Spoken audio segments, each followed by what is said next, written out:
నమస్తే welcome to with news లక్షణ సమాజం నేను రమేష్ ముందుగా హెడ్లైన్స్ సైబర్ నేరాలపై బాపట్ల ప్రజలు అప్రమత్తంగా ఉండాలి సైబర్ మోసాలకు గురైతే 1930 నెంబర్కు కాల్ చేయాలి సిఐ అహ్మద్ జానీ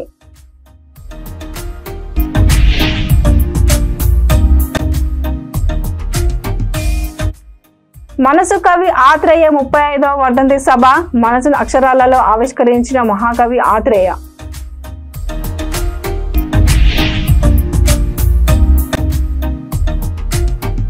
దివ్యాంగులు సదరన్ క్యాంపును సద్వినియోగం చేసుకోవాలి దివ్యాంగులు దూర ప్రాంతాలకు వెళ్లవలసిన అవసరం లేదు ప్రిన్సిపల్ హిమబిందు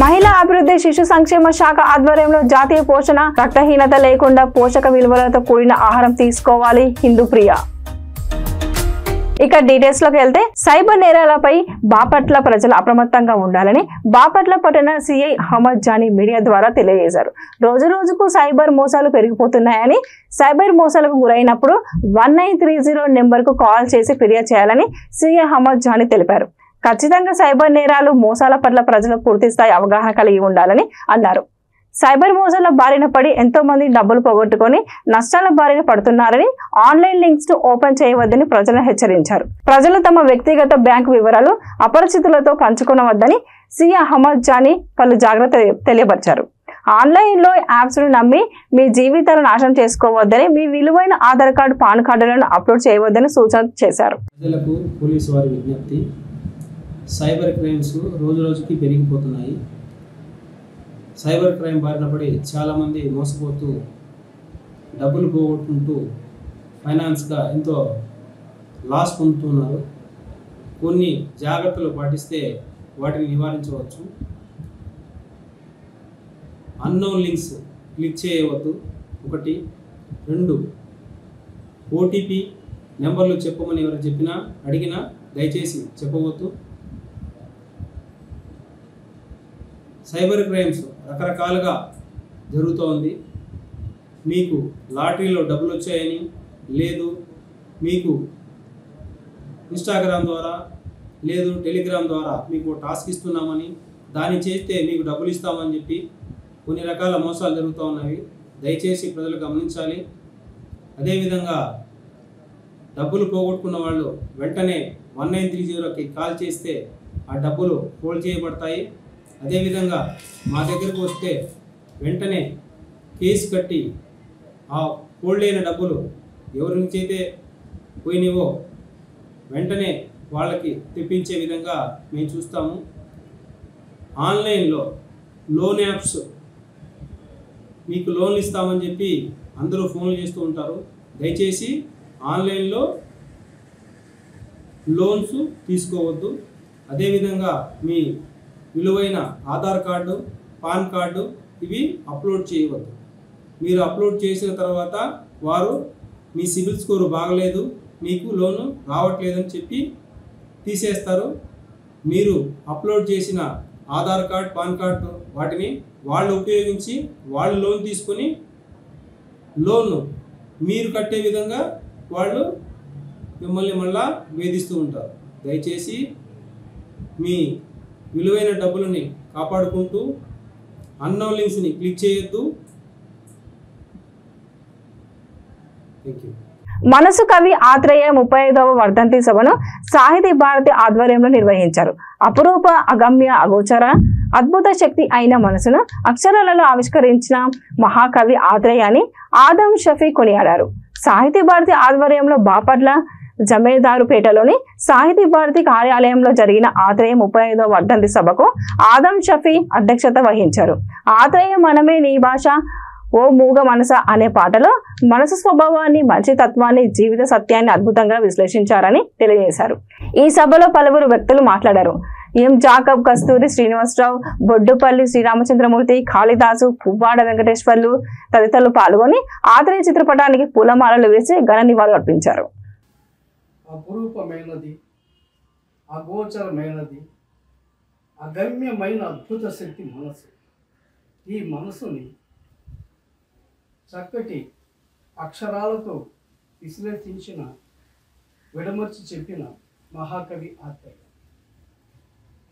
ఆత్రేయ, మౌనమే నీ భాష ఓ మూగ మనస, తలపులు ఎన్నెన్నో కలలుగా కంటావు, కళ్ళలు కాగానే కన్నీరు అవుతావు అని ఒక అద్భుతమైన గీతాన్ని రచించారు. అందులో మనసు అంటే ఏంటి, మనసు యొక్క తత్వం ఏంటి అనే దాన్ని చాలా చక్కగా విశ్లేషించారు, అక్షరాల్లో ఆవిష్కరించారు. అటువంటి మహత్తరమైన మనసుకి సంబంధించిన ఆవిష్కరణ బహుశా ప్రపంచంలో ఏ కవి కూడా రచించలేదు. మనసు కవిగా పేరుగాంచిన ఆత్రేయ సూళ్ళూరుపేట గ్రామంలో జన్మించారు. సుమారు 483 చిత్రాలకి 1683 పాటలు రచించి మనసు కవిగా, మమత కవిగా పేరుగాంచిన ఆత్రేయ ఆయన రాసిన మనసు మీద పాటలు చెప్పుకోదగ్గవి. మనసు గతించే మనిషి బతికించే, అలాగే కారులో షికారుకి వెళ్ళే పాల బొగ్గల పసిడి దారం అంటూ ఆ గీతాన్ని రచించారు. ఆత్రేయ గారు సాహిత్యం అతి సరళమైంది, అతి సామాన్యమైన ప్రజలకు కూడా అర్థమయ్యే రీతిలో ఆయన రాయటం ఒక విశేషం. మనసు కవిగా పేరుగాంచారు. అంతకు మించిన జనరంజక కవి అని చెప్పవచ్చు. ఆయన వేదాంతం తెలిసిన వారికి అర్థం కానటువంటి వేదాంతాన్ని అతి సామాన్యులు కూడా అర్థమయ్యే రీతిలో ప్రేమనగర్ సినిమాలో మనసు గతి ఇంతే అనే పాట రాసి 50 సంవత్సరాల పైన అవుతుంది. అది ఇప్పటికీ కూడా మనుషులు మారుమోగిపోతుందంటే ఆయన యొక్క సాహిత్య విలువలు ఏపాటివో అర్థమవుతుంది. ఆత్రేయ గారు నాటక రచయిత, ఆయన నాటికలు, నాటకాలు ఎన్నో రాశారు, ఎన్నో అవార్డులు పొందారు. ఆయన 1951వ సంవత్సరంలో దీక్ష అను సినిమా ద్వారా ఈయన పరిచయం కావడం జరిగింది. దేశవ్యాప్తంగా గణపతి నవరాత్రి వేడుకలు ఘనంగా జరుగుతున్నాయి. ముంబైలో 10వ రోజు పాటు ఘనంగా గణపతి ఉత్సవాలు నిర్వహిస్తారు. ఈ సమయంలో ఇక్కడి లాల్బాగ్ రాజా ప్రత్యేక ఆకర్షణగా నిలుస్తాడు. లాల్బాగ్ లో పూజలు అందుకునే వినాయకుడిని చూసేందుకు మన దేశం నుంచే కాదు, ప్రపంచంలోనే చాలా ప్రాంతాల నుంచి కూడా భక్తులు తరలి వస్తుంటారు.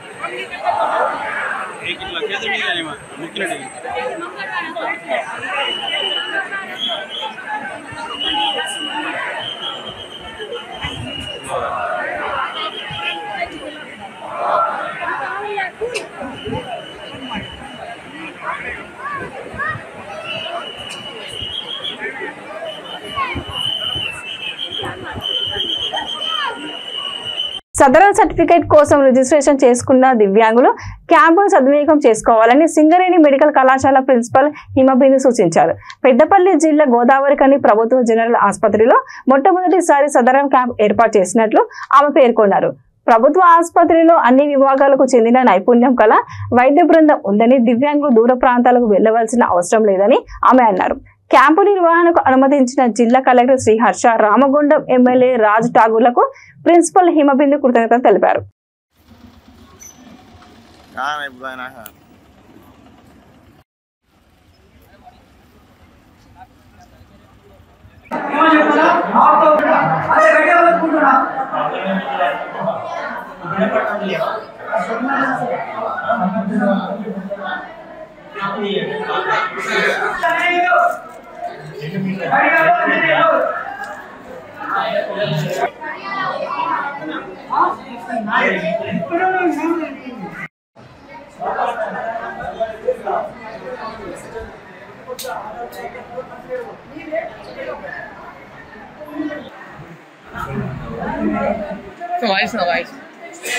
నేను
ప్రిన్సిపల్ ఎడమ్ ఇన్స్టిట్యూట్ డిఎంఈ డాక్టర్ పింగు ఈరోజు మా గవర్నమెంట్ హాస్పిటల్లో first time Sadaram camps conduct అవుతున్నాయి.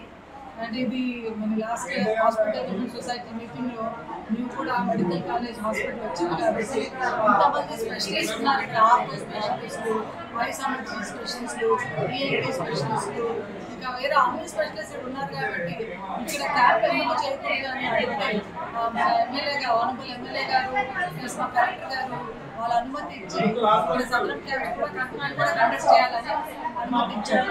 దాని తర్వాత డిస్ట్రిక్ట్ హాస్పిటల్ కాకుండా ఇంకొక సెంటర్ ఎస్టాబ్లిష్ అయింది. ఈరోజు ఫస్ట్ టైం సదరం క్యాంప్ కండక్ట్ చేస్తున్నారు. ఈరోజు ఆర్థో అండ్ మెంటల్ ఇల్నెస్ కి క్యాంప్ కండక్ట్ జరుగుతుంది. ఈరోజు రిజిస్ట్రేషన్స్ మీ సేవలో రిజిస్ట్రేషన్స్ అయినాయి.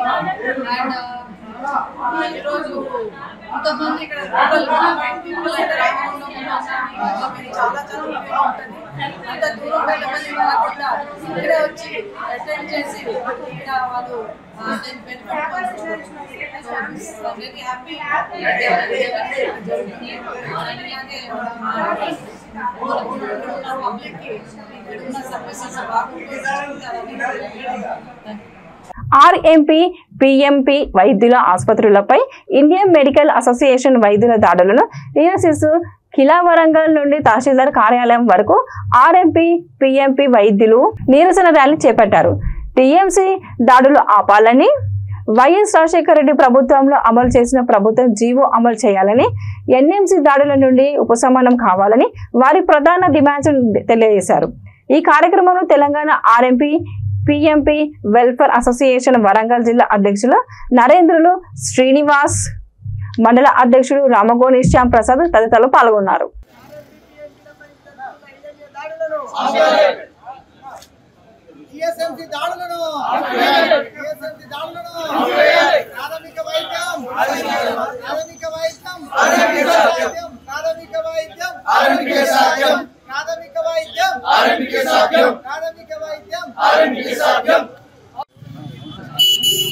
అందరికీ నమస్కారం. నా పేరు నరేంద్ర శ్రీనివాస్, నేను వరంగల్ జిల్లా అధ్యక్షుడిని. అలాగే ఈ రోజున మీ యొక్క ప్రింట్ మీడియా ద్వారా, ఎలక్ట్రానిక్ మీడియా ద్వారా తెలియజేయడం ఏమనగా, గత 6 నెలల నుంచి మా పైన టీఎస్ఎంసీ వాళ్ళు, ఎన్ఎంసీ వాళ్ళు విపరీతంగా దాడులు చేస్తున్నారు. మేము చాలా మానసికంగా చాలా బాధపడుతున్నాము. అదే రకంగా మేము దాదాపుగా 20 నుంచి 30 సంవత్సరాల నుంచి ఇదే వైద్యం చేసుకుంటూ బతుకుతున్నాము. కానీ ఇన్ని రోజులు లేని ప్రాబ్లం అనేది ఈ 4 నెలల నుంచి ఎక్కువైపోయింది మా పైన. చిన్న చిన్న ఇంజెక్షన్స్ ఇవ్వద్దు, మీరు గ్లూకోజులు పెట్టద్దు, అదే రకంగా మీరు కుట్లేయద్దని చెప్పి అంటున్నారు. కాకపోతే ఏంటంటే ఇప్పుడు ఒక డైక్లోఫినాక్ ఇంజెక్షన్ దొరికిందంటే అది ఒక పెయిన్ కిల్లర్, దీనివల్ల కిడ్నీలు ఖరాబ్ అవుతాయి. అదేవిధంగా డెక్సానో ఇంజెక్షన్ దొరికిందనుకో ఇది స్టెరాయిడ్ అని చెప్పేసి చెప్పడం. అదేవిధంగా సైలోకిన్ వ్యాధి నార్కోటిక్ డ్రగ్స్ కింద మా పైన కేసులు పెట్టి నాన్ అవైలబుల్ వారెంట్ ఇష్యూ చేయడం జరుగుతుంది. మేము చాలా దాదాపు 20 నుంచి 30 సంవత్సరాల నుంచి ఇదే వృత్తిని నమ్ముకొని ఉంటున్నాము. కొంతమంది ఒక 30-40 సంవత్సరాలు చేసేవాళ్ళు, కొంతమంది 20 సంవత్సరాల నుంచి కొత్తగా వచ్చిన వాళ్ళ పరిస్థితి ఏంది?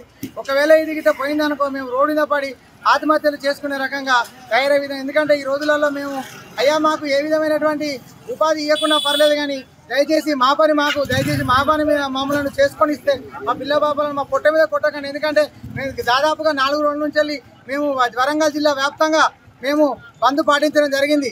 ఆ బంద్ వల్ల చాలామంది పేషెంట్లు ఇబ్బంది పడుతున్నారు. ఇబ్బంది పడి మాకు ఫోన్ చేసి రమ్మని చెప్పడం వల్ల, ఎందుకంటే వాళ్ళకి ఈ రోజున వాళ్ళకు ఆర్ఎంపీల యొక్క బాధ తెలవడం వల్ల వాళ్ళందరూ మా దగ్గరికి వచ్చి, అయ్యా మీరు మీ దగ్గరికి ఎవరు వస్తారో చూస్తాం, మేము చిన్నప్పని చూస్తున్నాం, మా నాన్నకు చూసిర్రు, మా తాత చూసిర్రు, మా బావ చూసిర్రు, నాకు చూసిర్రు, కాబట్టి మీరందరూ మాకెందుకు దయ తెలిసి మీరు తొందరగా హాస్పిటల్ ఓపెన్ చేయండి, మీ దగ్గరికి ఎవరైనా వస్తే మేమే స్వచ్ఛందంగా వచ్చి వాళ్ళను మేము నివారించే విధంగా మేము ఉంటాము, కాబట్టి మీరందరూ దవాఖాలు తీయండి అని చెప్తే ఈ రోజున మేము మధ్యాహ్నం పూట ప్రజల యొక్క అభిప్రాయం మేరకు ప్రజలు మాకు అండగా ఉంటున్న ఉద్దేశంగా మేము వాటి నుంచి మధ్యాహ్నం నుంచి మా యొక్క సేవలను కొనసాగించడానికి ఉంటున్నాం. ఎందుకంటే మేము తీసుకునేది 50 రూపాయలు 100 రూపాయలు తీసుకుంటున్నాం. అయితే చాలా మంది ఏమంటారు, పెద్ద డాక్టర్లు మీరు సిటీలో ఎందుకంటే ప్రాక్టీస్ అన్నారు. సిటీ లోపల ఇళ్లలో పనిచేసే ఉన్నారు, అదే రకంగా బీడీ కార్మికులు ఉన్నారు, అదే రకంగా రిక్షా కార్మికులు ఉన్నారు, అమలు పనిచేసే వాళ్ళు ఉన్నారు. రోజుకు 1000 రూపాయలు సమ్ ఏరియాస్ ఉన్నాయి సిటీలో కూడా. మరి రోజుకు 1000 రూపాయలు 2000 రూపాయలు సంపాదించుకునే వాళ్ళు, 1000 రూపాయలు 500 రూపాయలు సంపాదించుకునే వాళ్ళు మరి పెద్ద పెద్ద హాస్పిటల్లో వెళ్తే 600 రూపాయలు ఫీజే తీసుకుంటున్నారు తప్ప మరి అలా వైద్యం జరుగుతలేదు. కాబట్టి ఎవరు ఉన్నోళ్ళు అయితే దాదాపుగా మా హాస్పిటల్లో కూర్చోడానికి ఇబ్బంది. ఎందుకంటే మా ఒక చిన్న బళ్ళు ఉంటుంది, చిన్న మామూలు ఉంటుంది, కాబట్టి వాళ్ళు బాగా ఉన్నవాళ్ళు మా దగ్గర రారు, కార్పొరేట్ ఆసుపత్రికి పోతారు. ఈ కార్పొరేట్ ఆసుపత్రులు ఉన్నటువంటి ఇంతకుముందు మన కమ్యూనిస్ట్ వాళ్ళు చెప్పారు, ఏం చెప్పారంటే డీమార్ట్లు వస్తున్నాయి, ఎస్మార్ట్లు వస్తున్నాయి, ఇవన్నీ వస్తున్నాయి అని చెప్తే మనం ఏదనుకున్నాం. కానీ ఈ రోజున డీమార్ట్లో అవన్నీ వచ్చేసి చిన్న చిన్న షాపులను ఇప్పుడు షాపులు లేకుండా చేసినాయి. అదే తర్వాత మల్టీప్లెక్స్లు వచ్చినాయి, మల్టీప్లెక్స్ చిన్న చిన్న సినిమాలు ఆడుకుంటాయి. అదే రకంగా రేపు పొద్దున మెడికల్ సంబంధించినటువంటి కూడా వస్తున్నాయి. వచ్చేసి పెద్ద పెద్ద మెడికల్ షాపులు వచ్చేసి చిన్న చిన్న షాపులు. నెక్స్ట్ వీళ్ళ టార్గెట్ ఏంటంటే మెడికల్ షాపులో కూడా, ఎందుకంటే ఫార్మసిస్టే ఉండాలి, అన్ని రకాల రూల్స్ ప్రకారం నడవాలంటే మాత్రం ఏది నడవది. అదే రకంగా ఇప్పుడున్నటువంటి పరిస్థితులలో ఇది మన భారతదేశం అనేది భిన్నత్వంలో ఏకత్వంగా ఉంటుంది. అంతే, భిన్నత్వం ఏకత్వం ఉన్న వాళ్ళు ఉంటారు, లేని వాళ్ళు ఉంటారు, అందరు ఉంటారు. ఉన్న వాళ్ళంటే పెద్ద పెద్ద హాస్పిటల్కి వెళ్ళి, ఎందుకంటే మా హాస్పిటల్లో కూర్చోడానికి వాళ్ళకి ఇష్టం ఉంటుంది, వాళ్ళు పోతారు. మా దగ్గరికి వచ్చే వాళ్ళందరూ కూలి పని చేసుకుంటే వాళ్ళు, తర్వాత మళ్ళీ ఇళ్లలో పనిచేసే వాళ్ళు. మహిళా అభివృద్ధి శిశు సంక్షేమ శాఖ ఆధ్వర్యంలో 7వ జాతీయ పోషణ మాసంలో భాగంగా కామారెడ్డిలోని కేజీబీవీ టెక్రియల్ జిల్లా పరిషత్ ఉన్నత పాఠశాల టెక్రియల్ పాఠశాల విద్యార్థులకు రక్తహీనత పరీక్ష శిబిరం నిర్వహించారు.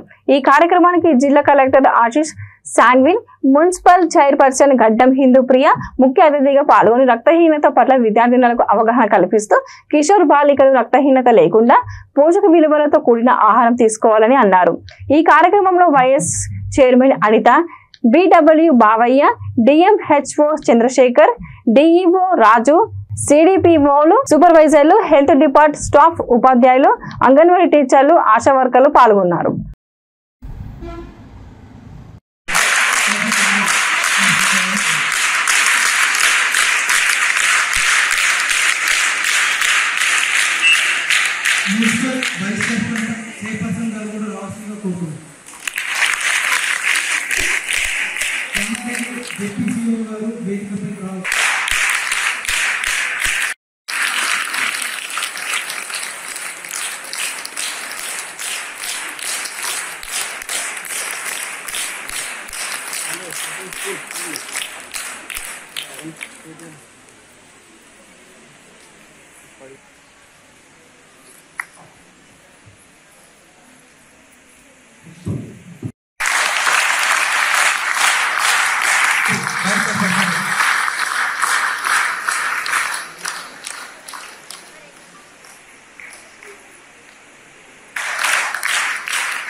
ఒకరికి మోటివేట్ చేసేటట్టు ఉండాలి.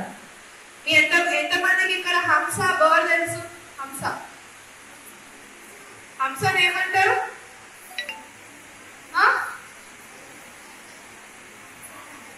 తెలుసా మీకు హంస? ఆ బర్డ్ కి ఒక క్వాలిటీ ఉంటుంది, అది తెలుసా మీకు? ఒక స్పెషాలిటీ ఉంటుంది, తెలుసా? ఎంతమంది తెలుసు? చేయలేము.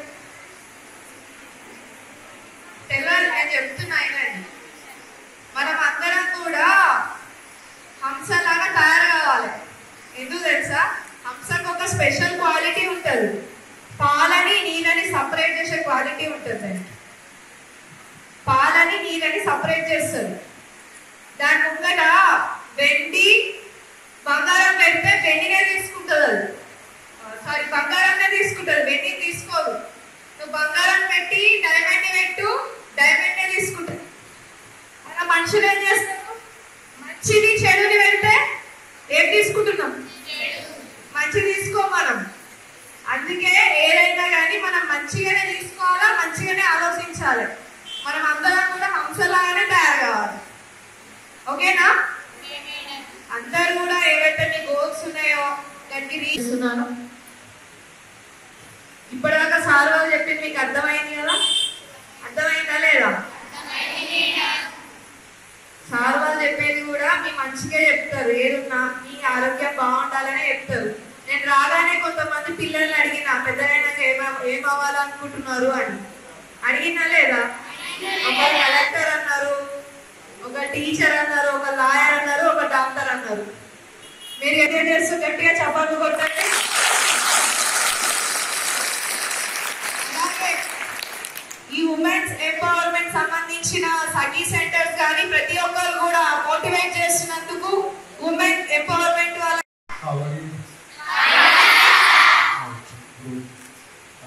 ఈరోజు ఈ పోషణ్ మా కార్యక్రమం వచ్చిన గౌరవనీయులు మున్సిపల్ చైర్పర్సన్ గారికి, వైస్ చైర్పర్సన్ గారికి, అందరూ జిల్లా అధికారులకి, ఇక్కడ వచ్చిన women and child development department నుంచి వచ్చిన ఆఫీసర్స్కి, హెల్త్ డిపార్ట్మెంట్ నుంచి వచ్చిన ఆఫీసర్లకి, ప్రజలకి అందరికీ నమస్కారం. సో ఇప్పుడు చెప్పినట్టుగా ప్రతి సంవత్సరం సెప్టెంబర్ 4 పోషణ్ మా లాగా జరుపుకుంటున్నాము. సో పోషణ్ మా ఉద్దేశం ఏంటంటే ఇప్పుడు కూడా మన దేశంలో, ప్రదేశంలో, జిల్లాలో కూడా ఎనీమియా ప్రివలెన్స్ ఉంటుంది. ఎనీమియా అంటే ఇప్పుడు డిఎంహెచ్ఓ గారు చెప్పినట్టుగా బ్లడ్లో హెచ్బి తక్కువ ఉంటే ఎనీమియా ఉంటుంది. సో 7 to 9 ఉంటే సివియర్ ఎనీమియా. బులెటిన్ ముగించే ముందు మరోసారి హెడ్లైన్స్. సైబర్ నేరాలపై బాపట్ల ప్రజలు అప్రమత్తంగా ఉండాలి. సైబర్ మోసాలకు గురైతే 1930 నెంబర్కు కాల్ చేయాలి. CI Ahmed Johnny.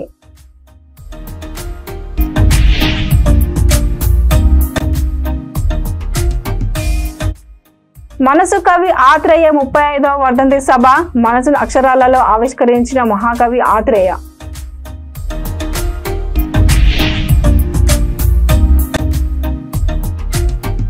దివ్యాంగులు సదరన్ క్యాంపును సద్వినియోగం చేసుకోవాలి. దివ్యాంగులు దూర ప్రాంతాలకు వెళ్లవలసిన అవసరం లేదు. ప్రిన్సిపల్ హిమబిందు.